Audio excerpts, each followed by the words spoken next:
We begin with a paradox. Humanity universally demands justice. It is a foundational pillar of civilization, the subject of our most revered texts, and the justification for our most severe actions. Yet, nearly every application of justice on a meaningful scale, from a landmark court ruling to a significant piece of legislation, is immediately met with passionate, often irreconcilable, claims of unfairness. This persistent gap between the ideal we demand and the outcome we receive is not a failure of a particular government or a specific legal theory. It is a structural feature of reality. The conflict is embedded within the very concepts we use. Our deep-seated intuition of what is fair seeks a perfect, bespoke fit for every unique circumstance, while the machinery of justice must by necessity operate through the application of general, universal rules. This collision between the particular and the universal is not a problem to be solved, but a condition to be understood.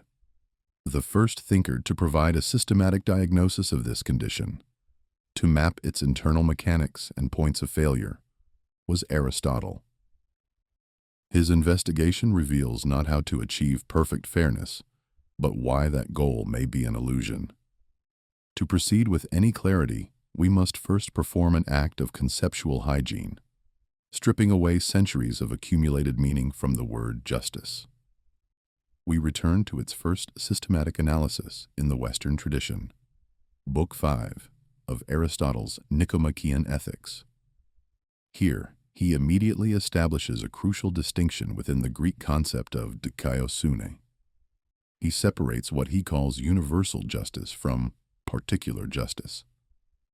Universal justice is broad. It refers to a state of complete virtue, of lawfulness and proper conduct in relation to others. It is the character of a good citizen.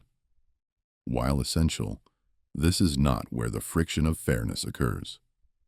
It is within his second category, particular justice, that the real problems lie. This is the domain of specific, measurable transactions.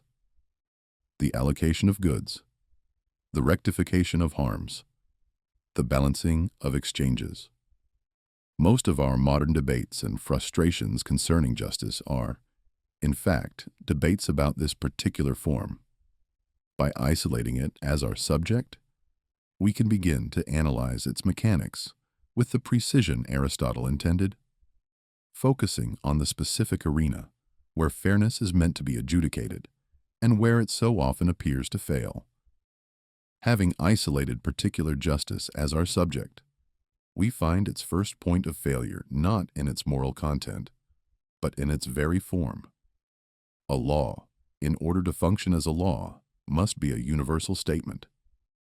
It has to apply to everyone, in all relevantly similar situations. A statute cannot be written for a single individual. It must address a category of action.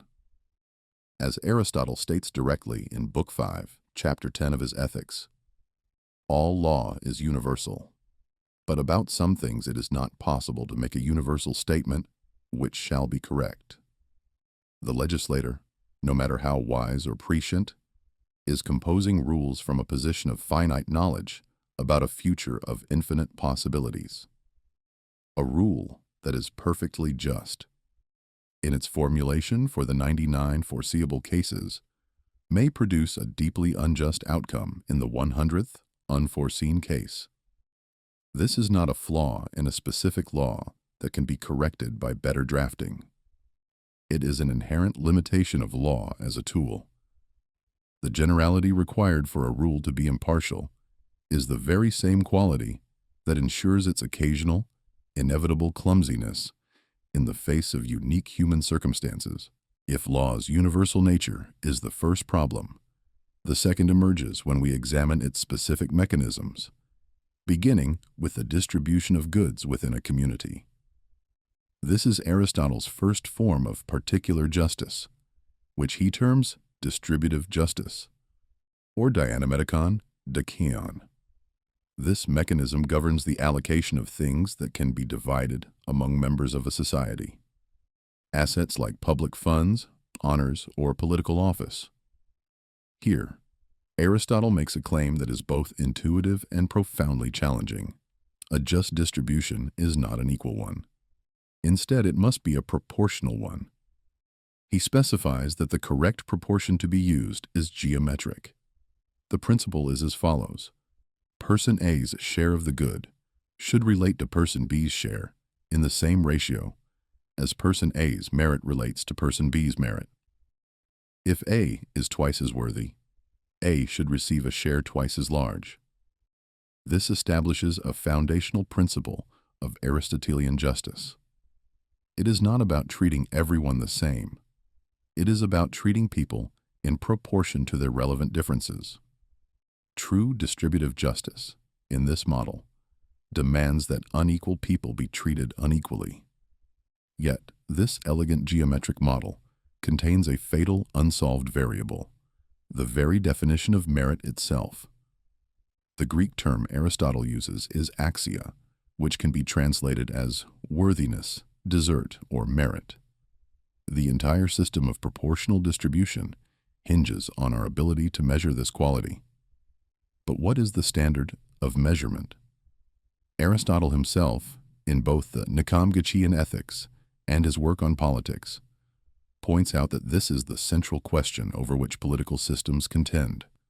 For a Democrat, he notes, the relevant merit is simply the status of being a free citizen. Therefore, all citizens are equally worthy and should receive equal shares. For an oligarch, the standard is wealth or property. For an aristocrat, it is virtue and intellectual excellence. There is no neutral, objective standard of axia to plug into the equation. The standard you choose is a reflection of the political values you already hold. Consequently, any specific act of distribution will necessarily be viewed as unfair by those who subscribe to a different definition of merit.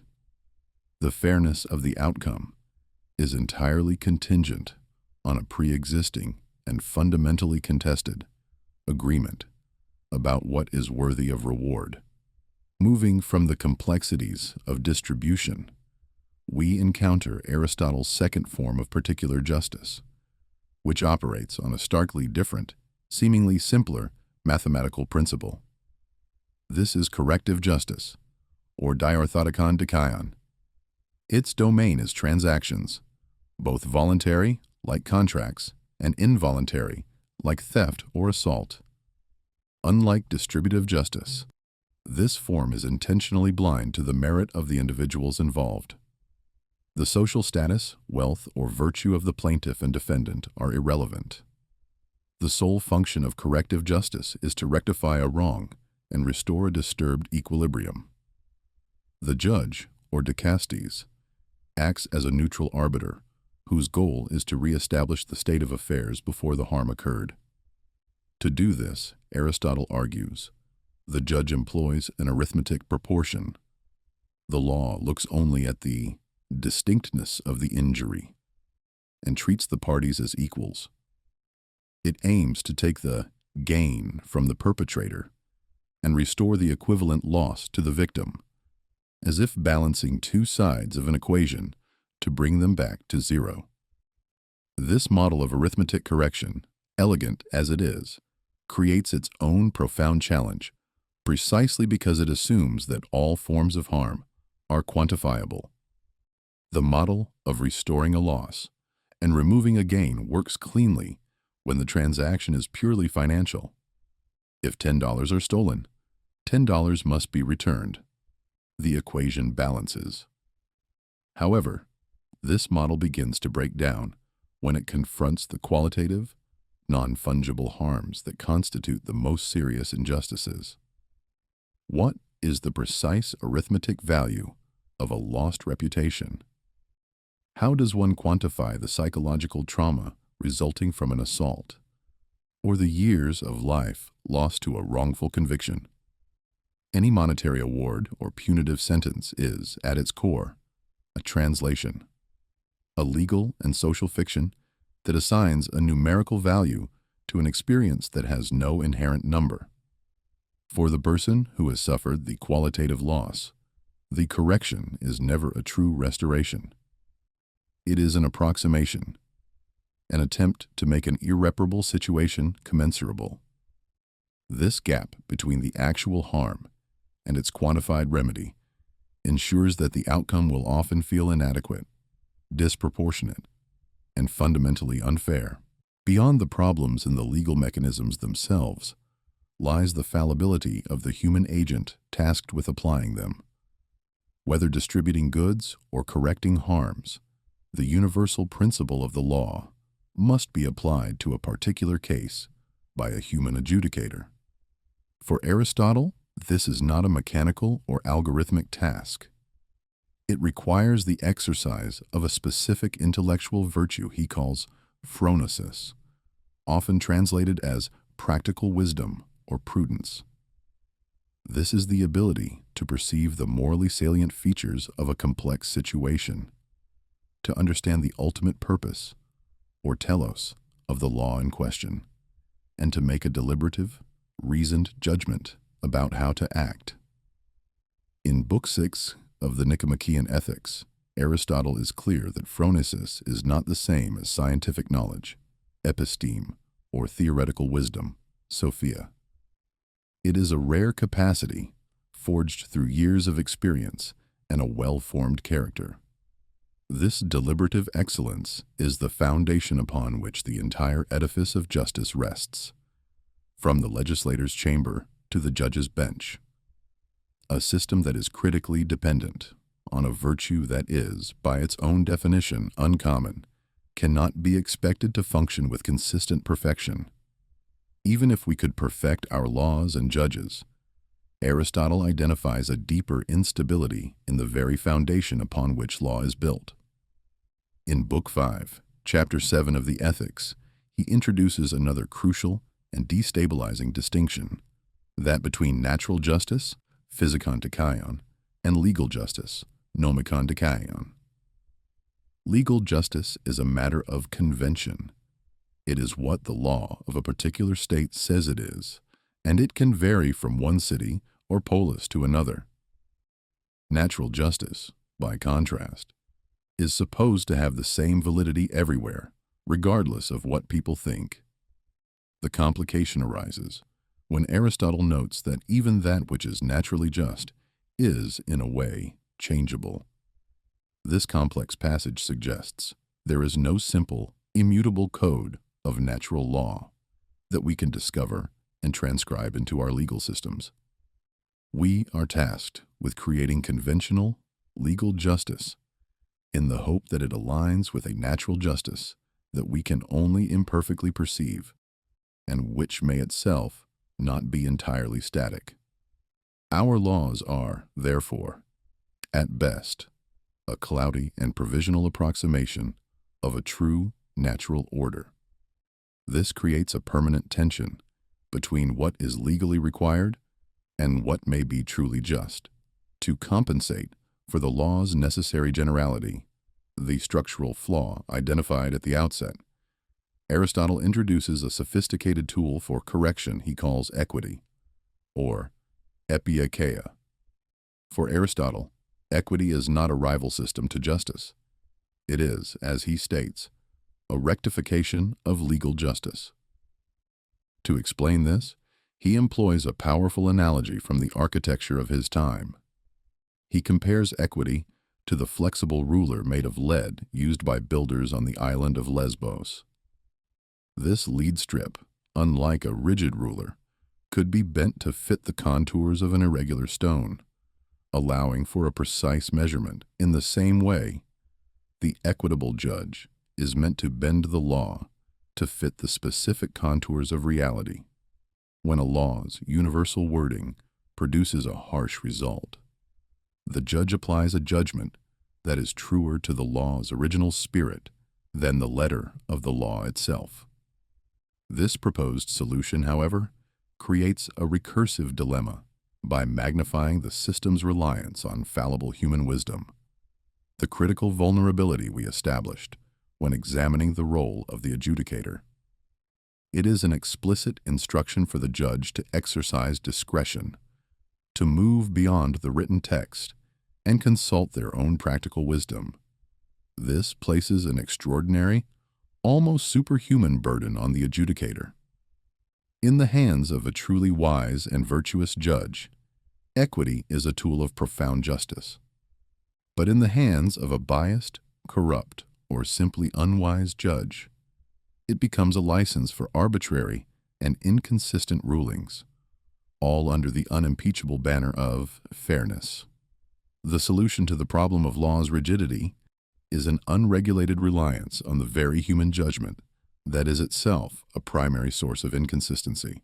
The analysis so far has treated justice as a top-down institutional process, designed by legislators and administered by judges.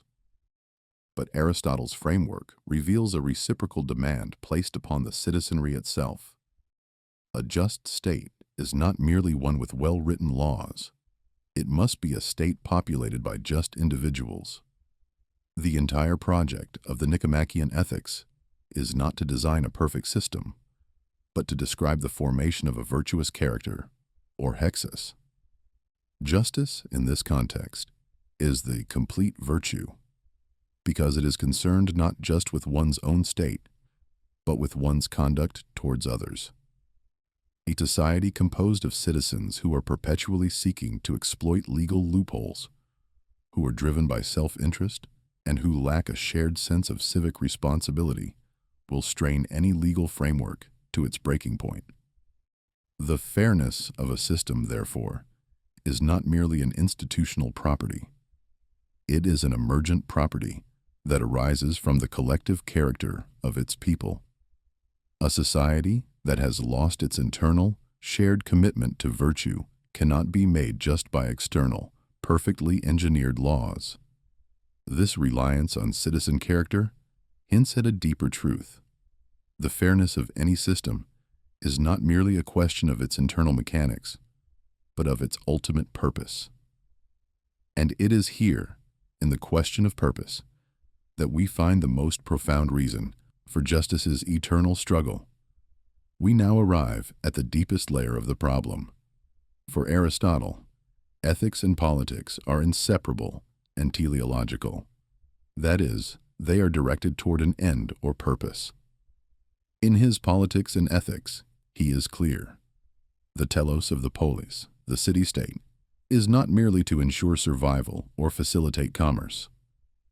Its purpose is to enable its citizens to live the good life, a state he calls eudaimonia, which encompasses flourishing, well-being, and virtuous activity. Justice, as the primary virtue of the state, is the mechanism by which resources are allocated and wrongs are corrected precisely in order to serve this ultimate purpose. Here, we arrive at the deepest impasse. What if we, as a society, do not agree on the definition of the good life? Is its purpose to maximize aggregate wealth, to ensure spiritual salvation, to promote artistic excellence, or to guarantee radical individual autonomy? A system of justice designed to serve one of these ends will appear fundamentally unjust and unfair to those who are committed to another. This disagreement over the ultimate purpose of society leads to a clash of values that are often technically incommensurable. A system of proportional justice, as Aristotle designed it, requires a common scale, a shared understanding of axia or worth, upon which to weigh competing claims. But the values generated by different conceptions of the good life often lack such a common measure. How does a system of justice weigh the value of a sacred ancestral land against the value of its mineral resources for economic development? How does it balance the value of collective security against the value of individual liberty? These are not questions of more or less on a single scale. They are clashes between qualitatively different moral worlds. Any legal decision that must, by necessity, prioritize one of these incommensurable values over another will feel, to those who hold the subordinate value as primary, not merely like an unfavorable outcome, but like an act of conceptual violence. It is not a failure of calculation, but a failure of translation between fundamentally different moral languages. This ancient tension between a universal rule and a particular case is not a mere historical curiosity. It is the central, unresolved conflict in modern legal theory. It is played out in our most heated and persistent debates about the nature of law. Consider the conflict between advocates for mandatory minimum sentencing laws and proponents of greater judicial discretion. Mandatory sentencing is an attempt to perfect legal justice, to eliminate the variable of the fallible human judge and ensure that the same crime receives the same punishment, regardless of circumstance. It is a triumph of the universal rule. The opposition argues that this very rigidity leads to cruel and absurd outcomes in specific unforeseen cases, and that judges must have the freedom to temper the law with mercy and circumstance. This is a call for equity, for epieikeia. The two sides of this debate are reenacting the structural dilemma that Aristotle diagnosed over 2 millennia ago. We have not solved the problem. We are still oscillating between the two horns of his dilemma, seeking a stable midpoint that may not exist. Perhaps the most searching part of Aristotle's analysis, and the most challenging to our modern preoccupation with legal solutions, is his suggestion that the entire apparatus of justice might be a secondary, remedial institution. In Book 8 of the Ethics, while discussing the nature of friendship or philia, he makes a startling claim. When men are friends, they have no need of justice.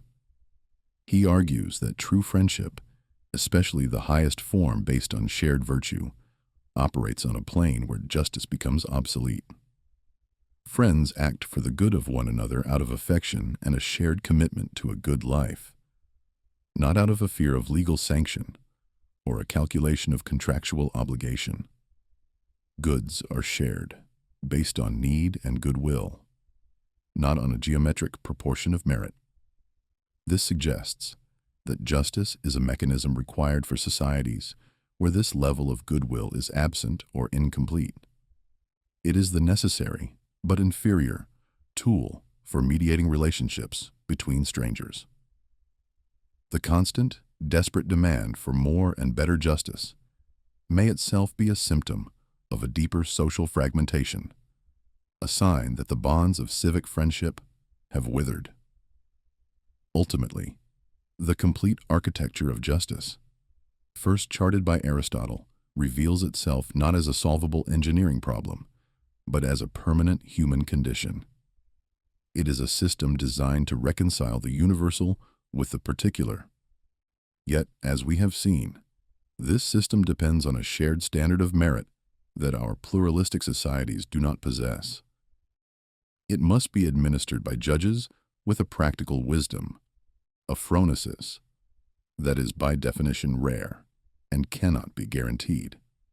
And it is aimed at achieving a final purpose, a collective good life, about which we have no final consensus.